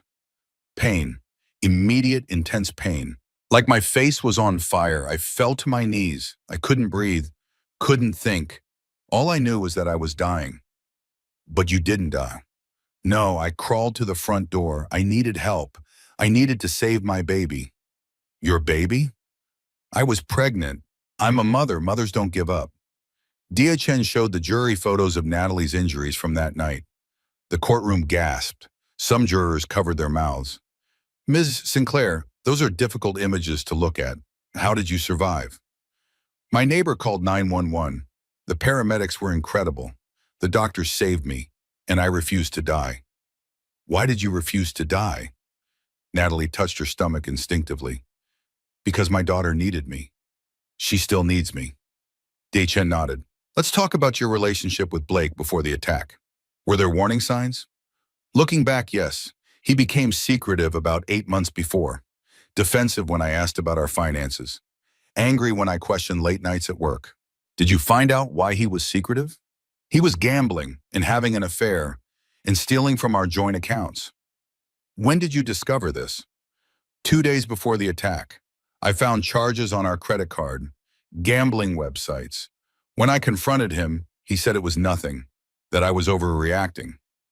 But it wasn't nothing. No, he had lost $60,000, taken a second mortgage on our house without my knowledge, emptied our savings account, maxed out credit cards in my name. How did that make you feel? Betrayed, scared, but I thought we could work through it. I thought marriage meant facing problems together. Natalie paused. I was wrong. Blake didn't want to face problems. He wanted to eliminate them. And by eliminate, you mean? He tried to murder me. The courtroom was silent. Then Morrison stood for cross-examination. Ms. Sinclair, you admit you confronted my client about his finances. You were angry, weren't you? I was upset, yes. He had stolen our money. So you argued with him. We had a discussion, a heated discussion. I was concerned about our financial situation. That's normal. Isn't it true you threatened to leave him? Yes, after I found out about the affair. So you threatened his life as he knew it, his home, his child, his future. Natalie felt her anger rise but kept her voice level. I threatened to leave a marriage that was built on lies. That's not the same thing as throwing acid on someone's face. But you pushed him, you cornered him, you made him feel trapped. Nothing I did made him try to murder me. That was his choice. My client claims he doesn't remember the attack, that he blacked out from stress. Then why did he buy the acid 3 weeks early? Why did he research prison sentences? Why did he flee after? Those aren't the actions of someone who blacked out. Morrison changed tactics. Ms. Sinclair, you're suing my client for damages, aren't you? Yes, for medical expenses and pain and suffering. So you have a financial incentive to see him convicted. I have a personal incentive to see him in prison, so he never does this to anyone else. You also recently discovered you're the daughter of Dr. James Sinclair, a wealthy plastic surgeon. Isn't it convenient that your surgeon turned out to be your long-lost father? D.A. Chen objected. Relevance? The judge sustained. Morrison moved on. Ms. Sinclair, according to your medical records, you suffered from depression during your pregnancy. You were prescribed medication. Brief prenatal depression, very common. Isn't it possible you were unstable? That my client was scared of your mental state? I was never unstable. And even if I was, that wouldn't justify attempted murder. But it might explain why my client felt threatened. Natalie had had enough. She leaned forward and looked directly at Blake for the first time. I was 6 months pregnant. I weighed 140 pounds. Blake is 6'2" and 200 pounds. If he felt threatened by me asking questions about money, he could have left. He could have gotten therapy. He could have done anything except try to burn my face off. The jury was riveted. Morrison had no more questions. As Natalie stepped down, her water broke. She felt the gush and looked down in shock. My baby, she said. Chaos erupted. Dr. Sinclair rushed forward. The judge called recess. Paramedics were summoned. And Blake? Blake looked annoyed that his trial had been interrupted. That expression would haunt the jury's memories. Natalie gave birth to Caroline Hope in the hospital while the trial recessed for 3 days. When court resumed, the defense rested without calling Blake to testify. Morrison knew his client would destroy himself on the stand. Closing arguments were powerful on both sides. D.A. Chen reminded the jury of the evidence. Premeditation, insurance money, a fleeing suspect. This is attempted murder. Don't let his lawyer's smoke and mirrors obscure the truth. Morrison argued temporary insanity. A good man who made one terrible mistake in a moment of psychological crisis. Punish him, yes, but don't call him a monster. The jury deliberated for 6 hours. When they returned, the foreman stood. On the charge of attempted murder, how do you find? Guilty. Natalie felt her knees weaken. Rebecca caught her arm. On the charge of assault with a deadly weapon? Guilty. On the charges of fraud and identity theft? Guilty on all counts. Blake showed no emotion. He just stared straight ahead. Sentencing was set for 2 weeks later. When that day came, Blake was given 40 years to life. No parole eligibility for 35 years. He would be 72 years old before he could even apply for release. The judge's final words were cutting. "Mr. Warren, you are not a victim of circumstance. You are a predator who planned to murder your pregnant wife for money. You will spend the rest of your productive life in prison thinking about the moment you chose violence over humanity." Gavel, it was over. Natalie walked out of the courthouse with her head high. Dr. Sinclair carried baby Caroline Hope. Rebecca held Natalie's hand. Outside, reporters shouted questions. Natalie stopped and faced the cameras. "I want to say something," she announced. The crowd quieted. "To anyone watching who is in an abusive relationship, please hear me. Abuse doesn't start with acid. It starts with small things: isolation, control, gaslighting. If someone makes you feel small, if someone makes you doubt yourself, if someone makes you afraid, that's abuse.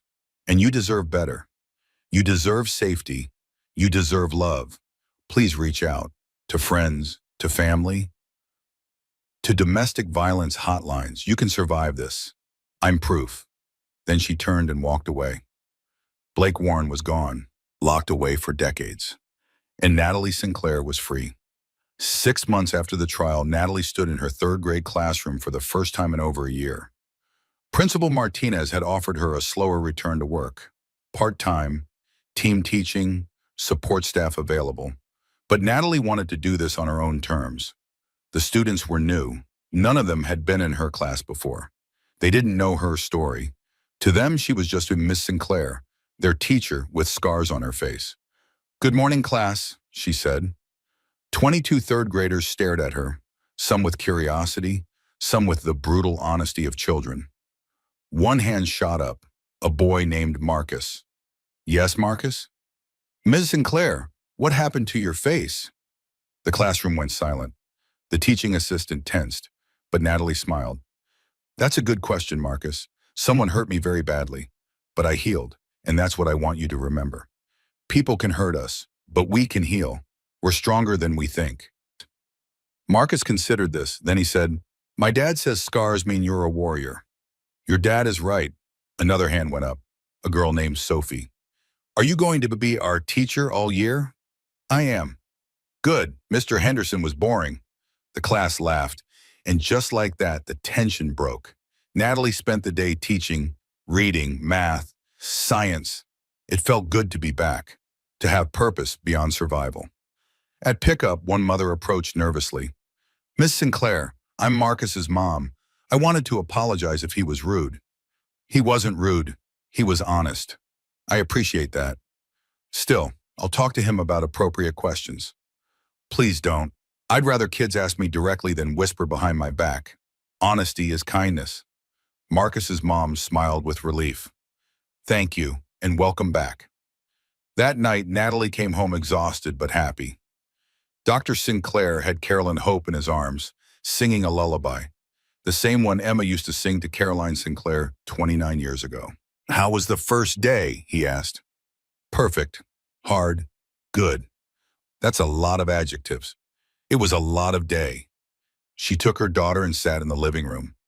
Carolyn Hope was 7 months old now, sitting up, babbling, reaching for everything. "Mama," Carolyn said, patting Natalie's face with chubby hands. "That's right, baby. Mama." Caroline touched the scars on Natalie's cheek with innocent curiosity. Not afraid, not disgusted, just exploring. "She doesn't see the scars as ugly," Dr. Sinclair observed. "She doesn't know they're supposed to be ugly. To her, this is just Mama's face. That's how everyone should see them. But they don't. Some people don't, but the people who matter do." Rebecca arrived with dinner, Chinese takeout from Natalie's favorite restaurant. "Celebrating your first day back," she announced. They ate on the floor, Caroline Hope sitting between them, stealing noodles and making a mess. "This is nice," Natalie said. "This feels like family." "It is family," Rebecca replied. "Chosen family, the best kind." Later, after Rebecca left and Caroline was asleep, Natalie and Dr. Sinclair sat on the porch. I got a call today, he said, from a domestic violence advocacy group. They want you to speak at their annual conference. Really? You've become something of a symbol, a survivor who rebuilt her life. I don't know if I'm ready for that. Think about it. No pressure, but you have a powerful story. Natalie considered it. What would I even say? Tell the truth. That's what survivors need to hear. 1 month later, Natalie stood on a stage facing 200 women, all survivors of domestic violence, all rebuilding their lives. Her hands shook as she approached the microphone. My name is Natalie Sinclair, she began. A year ago, my husband threw acid on my face while I was 6 months pregnant. He planned to kill me for insurance money. Today he's in prison, and I'm here. I'm a teacher, a mother, a daughter, a survivor. She paused. I'm not going to tell you it was easy. It wasn't. There were days I wanted to give up, days I couldn't look in the mirror, days I thought the pain would never end. But here's what I learned. Survival isn't a feeling, it's a choice. Every morning I chose to keep going for my baby, for myself, for every woman who came before me, and every woman who will come after.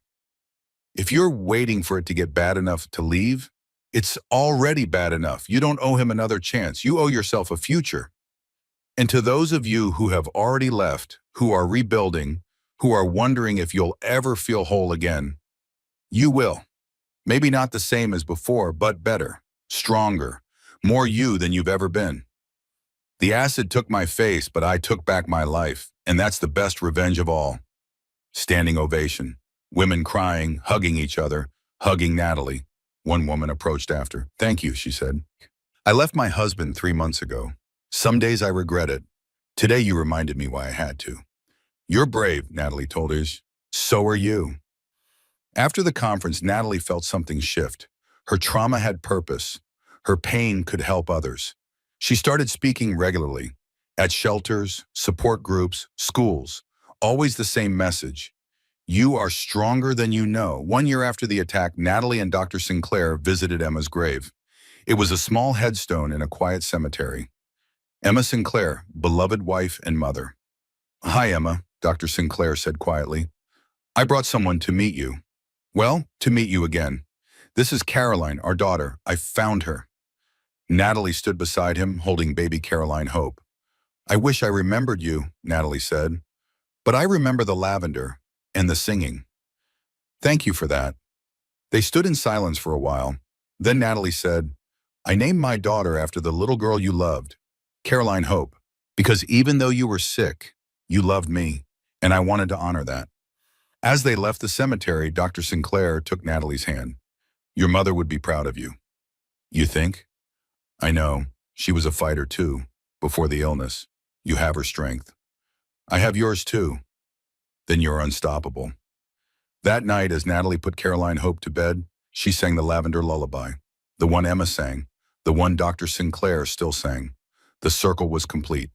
3 generations, connected by trauma and love and determination.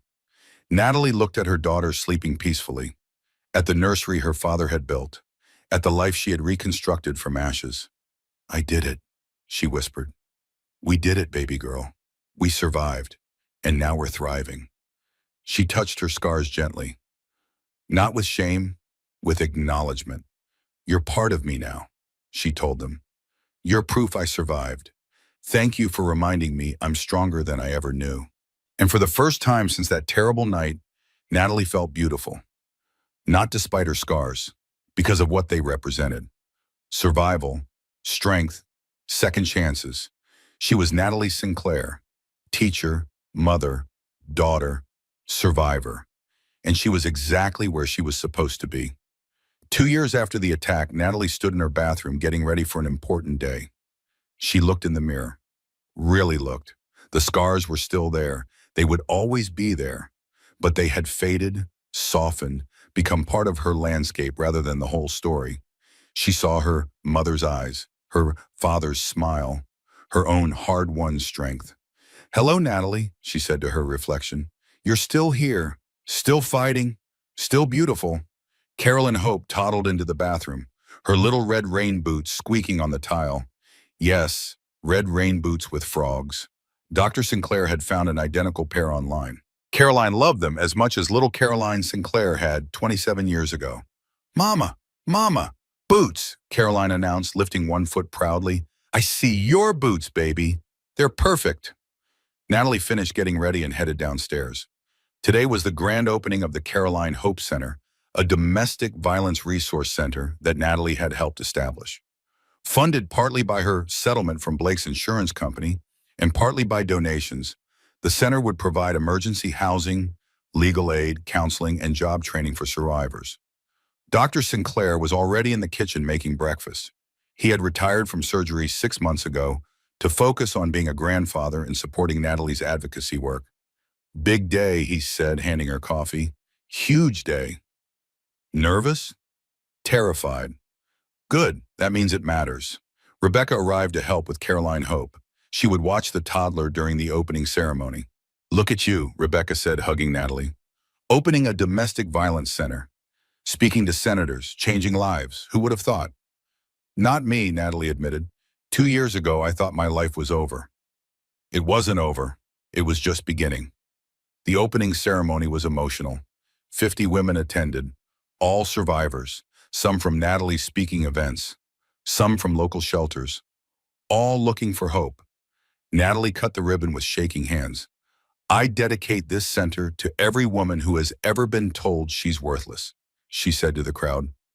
You're not. You're invaluable, and you deserve safety, support, and a second chance. Welcome to the Caroline Hope Center. Your future starts here. Applause, tears, hugs. One woman approached Natalie afterwards.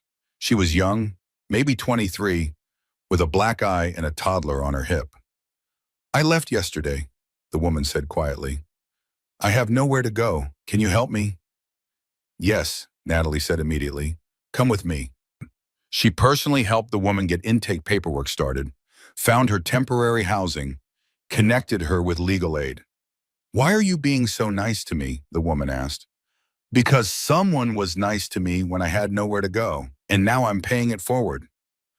That night, exhausted but fulfilled, Natalie returned home to find Dr. Sinclair reading to Caroline Hope. Grandpa, Grandpa, more, Caroline demanded, pointing at the book. One more page, he negotiated, then bedtime. Watching them, Natalie felt overwhelming gratitude for this man who had never stopped searching, for this daughter who had given her purpose, for this life she had built from ruins. After Caroline was asleep, Natalie and Dr. Sinclair sat on the porch with wine. I got a call today, he said, from the state legislature. They want to name a law after you. What kind of law? Increased penalties for acid attacks, mandatory minimum sentences. It would be called Natalie's Law. Oosh, Natalie felt tears welling up. Really? Your advocacy has made an impact. Politicians are paying attention. I don't want to be defined by what happened to me. You're not. You're defined by what you did after. That's the difference. 3 months later, Natalie stood in the state capitol as Natalie's Law was signed into existence. Blake Warren would hate it, knowing his crime led to harsher punishments for others like him. Good. That same week, Natalie ran into Vanessa at a coffee shop. It was awkward at first. They hadn't spoken since the trial. Hi, Vanessa said nervously. Hi. Congratulations on the center. I saw it on the news. Thank you. They stood in silence. Then Vanessa said, I'm engaged to a good man this time, someone who doesn't lie. I'm happy for you. Are you, really? Natalie considered the question honestly. Yes, Blake manipulated both of us. You move forward. That takes courage. I'm still sorry for my part in everything. I know, and I've forgiven you, not because you deserve it, because I deserve peace. They parted ways, not friends, but not enemies either, just two women whose lives had been changed by the same monster. On Caroline Hope's second birthday, they threw a party at Dr. Sinclair's house. 20 kids from the neighborhood, Caroline's daycare friends, Natalie's students, Rebecca, Dr. Sinclair, Grace the social worker, Detective Sullivan and his daughters, family, chosen and biological. Caroline Hope wore a princess dress and her red rain boots. She blew out candles with help from Natalie. Make a wish, baby, Natalie said.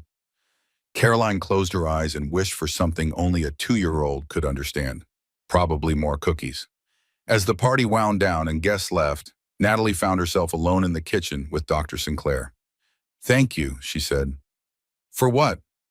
For never giving up, for spending 26 years looking for me, for being here when I needed a father. Thank you for letting me be your father, for giving me a second chance. We gave each other second chances. Carol and Hope toddled over, sleepy and covered in frosting. Mama, Papa, turned. Papa, that's what she called Dr. Sinclair, not Grandpa. Papa. He scooped her up.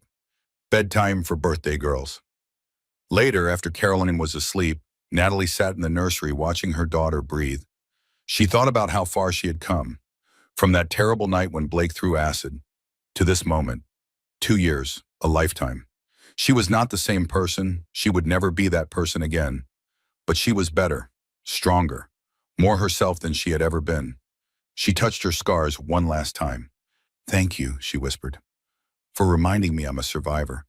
Then she stood and walked to her own room, her home, her sanctuary. Tomorrow she would teach. Next week she would speak at another conference. Next month she would testify before a congressional committee about domestic violence prevention. But tonight she was just Natalie. Mother, daughter, survivor. And that was everything. The acid had taken her face, but she had taken back her life. And in the end, that was the best revenge of all. Not hate, not vengeance, but joy, love, purpose. Blake Warren was rotting in a prison cell, dying alone, his name synonymous with evil. Natalie Sinclair was surrounded by people who loved her, making a difference, her name synonymous with survival. She had won. Completely. Absolutely. Finally. And as she drifted off to sleep, her last thought was simple. I am not what happened to me. I am what I chose to become after. Survivor, fighter, mother, daughter, advocate, warrior. Natalie Sinclair. Alive. Thriving. Free. Natalie's story reminds us that we're stronger than we think. That survival isn't just about making it through the darkness. It's about finding light on the other side. If this story moved you, I'd love to know. Drop a comment telling me what resonated most. Was it Natalie's courage, the father-daughter reunion, or maybe something else entirely? Your thoughts matter, and if you know someone who needs to hear this message of hope, share this video with them. Sometimes a story is exactly what someone needs to take their next brave step. Hit that like button if you believe in second chances, and subscribe so you never miss another story of survival, hope, and the incredible resilience of the human spirit. Remember, you are not what happened to you. You are what you choose to become after. I'll see you in the next story.